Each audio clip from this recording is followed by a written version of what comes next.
વિચારો, જેમના ખભા પર કાયદો જાળવવાની જવાબદારી છે, જેમના હાથમાં આપણી સુરક્ષાની લાઠી છે, જો એ જ લોકો કાયદો તોડવા માંડે તો સામાન્ય જનતાએ ક્યાં જવું? આપણા ગુજરાતીમાં કહેવત છે ને, વાળ જ ચીબડા ગણે તો પછી રખેવાળ કોને કરવાના? બસ આવો જ ચોંકાવનારો કિસ્સો સામે આવ્યો છે સ્માર્ટ સિટી અમદાવાદમાંથી, જ્યાં પોલીસની પોતાની ગાડીમાંથી વિદેશી દારૂનો જથ્થો પકડાયો છે. ઘટના છે અમદાવાદના પોશ ગણાતા વસ્ત્રાપુર વિસ્તારની. નમસ્કાર, આપની સાથે હું સેજલ.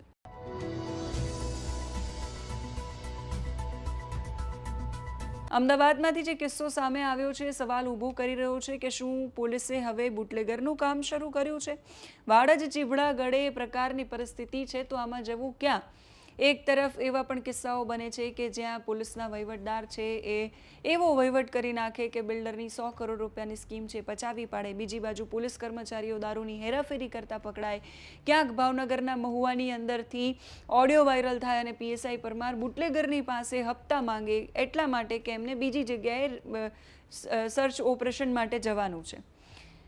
આજે કિસ્સો બન્યો છે અમદાવાદના પોશ ગણાતા વસ્ત્રાપુર વિસ્તારમાં થલતેજના જીવનદીપ સર્કલ પાસે એક બિનવારસી i10 કાર મળી. વસ્ત્રાપુર પોલીસે જ્યારે શંકાના આધારે આ ગાડીની તપાસ કરી તો અંદરથી જે મળ્યું એ જોઈને પોલીસ પણ ચોંકી ગઈ. ગાડીમાંથી વિદેશી દારૂની નાની મોટી 313 બોટલ, 102 બિયરના ટીન, કુલ 2.5 લાખ કરતાં વધારેનો મુદ્દામાલ છે પોલીસે જપ્ત કર્યો. અસલી ખેલ ત્યારે શરૂ થયો જ્યારે પોલીસે આ ગાડીના માલિકની તપાસ કરી. આ દારૂની હેરાફેરી કરનાર વચેટિયો ચિરાગ ચૌધરી જ્યારે પોલીસના સકંજામાં આવ્યો તો એણે પોલીસની સામે પોપટની જેમ બોલવાનું શરૂ કરી દીધું. ચિરાગે એવી પોલ ખોલી નાખી કે ખાખી વર્દી જે તપાસ કરી રહી હતી એ શરમથી ઝૂકી ગઈ, કેમ કે ચિરાગે કબૂલાત કરી છે કે આ ગાડી જે મળી છે i10 એ એની પોતાની નથી. આ ગાડી તો પોલીસ કંટ્રોલ રૂમના જ કોન્સ્ટેબલ અશોક ચૌધરીની છે અને એમના કહેવાથી સ્પેશિયલ આ ગાડી લઈને રાજસ્થાનથી દારૂનો જથ્થો ભરીને અમદાવાદ લાવ્યો.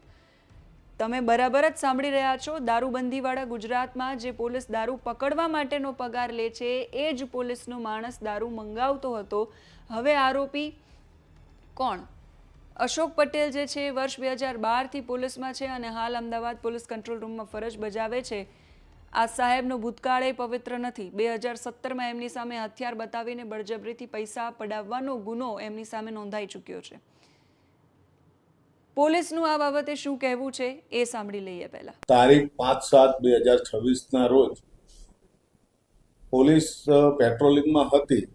દરમિયાન સનશાઇન એપાર્ટમેન્ટ જીવનદીપ રો હાઉસની સામે i10 ગાડી બિનવારસી હાલતમાં પાર્કિંગમાં હતી અને પોલીસને શંકા જતા તપાસ કરતા તેમાં 1 લાખ જેટલો 313 બોટલ, 10 પેટી જેવી અને ટીન હતા.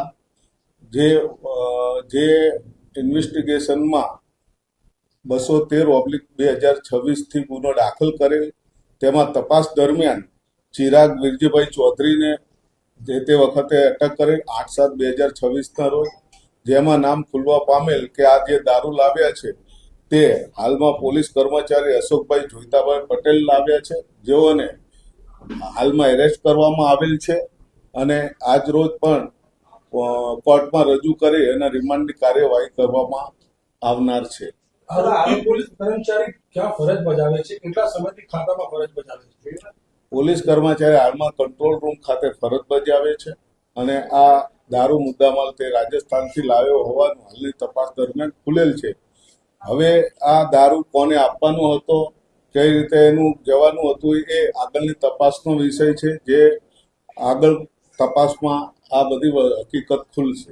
ગાડી અશોકભાઈ ચૌધરીના નામે જ હતી, જે પોલીસ કર્મચારી છે અને બંને મિત્રો થાય છે. આ બંને મિત્રો છે. 2012ના પોલીસ કર્મચારી છે અને હાલમાં તે કંટ્રોલ રૂમ ખાતે નોકરી કરે. હાલની આગળની તપાસમાં અમે એન્ડ ટુ ઇન્વેસ્ટિગેશનમાં જઈશું કે ક્યાંથી મુદ્દામાલ લાયેલો, કઈ જગ્યાએથી લાયેલો, કોને આપવાનો હતો, એનો પાછળનો હેતુ શું છે, એનો જે પ્રોહિબિશનનો એન્ડ પોઈન્ટ છે ઇન્વેસ્ટિગેશનનો, ત્યાં સુધી પહોંચવાના પૂરા પ્રયત્ન હશે. આમ જોવા જઈએ તો ગાડી જે મૂકેલી એ કોઈને શંકા ના જાય તે રીતે મૂકેલી, એકદમ જે એપાર્ટમેન્ટ છે એની બહારે. પરંતુ અમારા સજાગ પોલીસ PCR વાર્ડના જે જમાદાર છે એમને બ્લેક કાચ હોવાથી શંકા જતા અને ડોકાચું કરીને જોતા તેમાંથી આ મુદ્દામાલ મળી આવ્યો. ચિરાગનો રોલ એ જે મુદ્દામાલ છે એ એના કહેવાથી લાવેલ છે એવો રોલ છે. મુદ્દામાલ લેવા ચિરાગ.